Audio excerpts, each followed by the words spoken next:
Karena kota Mekah, kalau di dalam kota Mekah orang semua pada ke Ka'bah. Tapi yang di luar kota Mekah, yang di perkebunan, kadang tidak ada yang berdakwah ke sana. Maka Habib Muhammad bin Husain radhiyallahu anhu mengajak murid-muridnya keluar kota Mekah, mencari petani-petani yang ada di kebun-kebun kurma, kemudian berkata kepada mereka, silakan kalian duduk minum teh bersama saya buatkan teh ya dengan murid saya. Kurma yang kalian lagi bercocok tanam itu biar murid saya yang ngurus. Jadi murid-muridnya disuruh bercocok tanam, petaninya suruh istirahat, dikasih minum teh, diajak ngobrol, diajari berbagai hal-hal yang wajib ya dalam kehidupan beragama. Klik subscribe dan like video ini sekarang juga dan komentarnya. Membaca kitab Fathul Ilah bima yajibu alal abdi limaulah. Kitab ini karya Habib Muhammad bin Husain Al-Habsyi radhiyallahu anhu, seorang ulama besar yang menjadi muftil Haramain, ya, mufti Mekah dan Madinah. Manaqib beliau atau biografi beliau cukup banyak. Di antaranya beliau punya anak-anak yang semuanya menjadi ulama. Ya, dua di antara putra beliau adalah Habib Husain bin Muhammad bin Husain Al-Habsyi, merupakan mufti juga melanjutkan ayahnya dan sekaligus guru daripada Mbah Hasyim Asy'ari dan Yai Khalil Al-Bangkalani rahimahumullah. Kemudian juga Al-Habib Ali bin Muhammad bin Husain Al-Habsyi yang merupakan muallif Simtud Duror, pengarang kitab Maulid Simtud Duror yang muridnya tersebar luas di seluruh penjuru dunia, khususnya di negara yang kita cintai. Yang hallnya di kota Solo diselenggarakan setahun sekali dan dihadiri ratusan ribu orang dari berbagai manca negara dan khususnya dari seluruh pelosok tanah air. Dua itu sebetulnya sudah cukup menunjukkan kalau sang ayah ini orang yang luar biasa. Habib Muhammad bin Husain Al-Habsyi adalah seorang ulama yang betul-betul mengamalkan ilmunya. Di antaranya beliau ini kalau cari ilmu dulu, Habib Muhammad bin Husain radhiyallahu anhu, ketika cari ilmu kalau malam begadang, ya begadang karena baca kitab, ya, mutolaah, belajar, nggak tidur. Kalau ngantuknya datang, nggak cari bantal. Kalau ngantuknya datang, Habib Muhammad bin Husain Al-Habsyi ambil kayu, kayunya dibakar, asapnya ditaruh di mata. Biar matanya perih, mengeluarkan air mata, dan biar ngantuknya hilang. Itu semangatnya Habib Muhammad bin Husain Al-Habsyi dalam menuntut ilmu. Kemudian kalau dakwah, beliau menggunakan bil hikmah, cara yang bijaksana. Nah, di antaranya ketika di Mekah, beliau ditugaskan berdakwah di luar kota Mekah. Karena kota Mekah, kalau di dalam kota Mekah orang semua pada ke Ka'bah. Tapi yang di luar kota Mekah, yang di perkebunan, kadang tidak ada yang berdakwah ke sana. Maka Habib Muhammad bin Husain radhiyallahu anhu mengajak murid-muridnya keluar kota Mekah, mencari petani-petani yang ada di kebun-kebun kurma, kemudian berkata kepada mereka, silakan kalian duduk minum teh bersama saya buatkan teh ya dengan murid saya. Kurma yang kalian lagi bercocok tanam itu biar murid saya yang ngurus. Jadi murid-muridnya disuruh bercocok tanam, petaninya suruh istirahat, dikasih minum teh, diajak ngobrol, diajari berbagai hal-hal yang wajib ya dalam kehidupan beragama. Itu cara dakwahnya Habib Muhammad bin Husain Al-Habsyi. Di antara karya beliau adalah kitab yang ada di hadapan saya, Fathul Ilah, pembuka dari Allah Subhanahu wa Ta'ala. Bima yajibu alal abdi limaulah, yang membahas kewajiban-kewajiban seorang hamba kepada Allah Tuhannya, ya, kepada Allah Tuhan Maha Tuannya. Apa yang wajib baginya baik secara zahir maupun secara batin. Karena manusia itu ada banyak sisi. Globalnya, sisi luar dan sisi dalam. Jadi kewajiban di luar lahiriah dan kewajiban di dalam batiniah seorang hamba kepada Allah Subhanahu wa Ta'ala akan dibahas di kitab ini. Diawali dengan khutbatul kitab atau muqaddimah. Bismillahirrahmanirrahim. Alhamdulillah hamdan nastajribu bihir ridha wa nastadfi'u bihi su'al qadha. Setelah mengucapkan Bismillahirrahmanirrahim atau basmalah yang kita semua mengerti bahwasanya segala sesuatu yang baik harus diawali dengan Bismillahirrahmanirrahim agar tidak terputus barokahnya. Nah, setelah Bismillah maka alhamdulillah. Fungsinya alhamdulillah ini apa? Menurut mukadimah ini bisa kita ambil ilmu, karena kalau diterjemahkan alhamdulillah hamdan, dengan suatu pujian, nastajlibu bihir ridha, dengan pujian tadi kita bisa mendapatkan ridha dari Allah, wa nastadfi'u bihi su'al qadha, dan kita bisa menyingkirkan ketentuan yang buruk. Su'al qadha, ketentuan yang buruk. Berdasarkan mukadimah ini, satu baris ini, maka kalau kita itu bersyukur pada Allah Ta'ala, alhamdulillah itu kan pujian dengan lisan, yang diucapkan karena hati merasakan nikmat. Karena hati menyadari nikmat, maka lisannya memuji Allah Subhanahu wa Ta'ala. Maka pujian-pujian ini terangkum dalam satu kata, alhamdulillah. Segala puji adalah miliknya Allah Subhanahu wa Ta'ala. Segala puji hanya untuk Allah Subhanahu wa Ta'ala.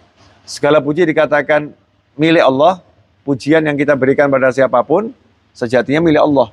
Karena semua keindahan adalah Allah yang menciptakan. Ya, semua kebaikan adalah Allah yang memberikan. Karena itu kalau kita muji seorang atas kebaikannya, muji seorang atas keindahannya, kecantikannya, ketampanannya, maka sejatinya pujian itu milik Allah, bukan milik orang itu. Karena orang itu sebetulnya tidak punya apa-apa. Semuanya milik Allah Subhanahu wa Ta'ala. Seperti kalau kita dipinjemin mobil sama seseorang.